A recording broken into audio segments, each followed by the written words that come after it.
Cette année, en 2019, on fête le 450e anniversaire de la mort de Peter Bruegel l'Ancien. Donc c'est cette occasion qui nous permet pour nous de mettre en lumière justement une partie de son héritage, parce que c'est un très grand maître de la peinture flamande, et il a notamment réalisé 4 kermesses, 4 scènes de fêtes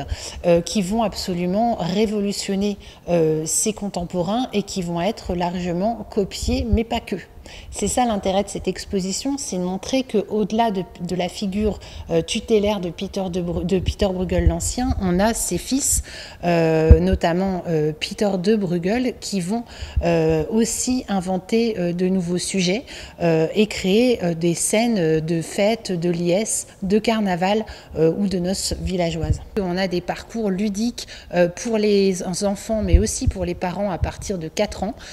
des parcours sensoriels et ludiques, mais aussi des ateliers d'art plastique que l'on propose tous les jours de la semaine pendant les vacances scolaires, et même pour le public plutôt jeune et adolescent, on a un escape game qui est prévu pendant toute l'exposition. On a aussi des audio-guides qui sont à disposition, on a aussi des cartels développés,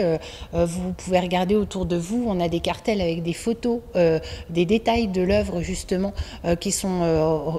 imprimés pour aller plus loin justement dans la compréhension du tableau. Ce qui est intéressant, c'est que Peter Bruegel l'Ancien il met en place ce qu'on appelle la vue à vol d'oiseau, donc déjà on embrasse une composition très large avec un vaste panorama où va se dérouler une multitude de scénettes qui vont permettre de faire déambuler le regard jusqu'au fond du tableau. Donc on va découvrir le fou qui se fait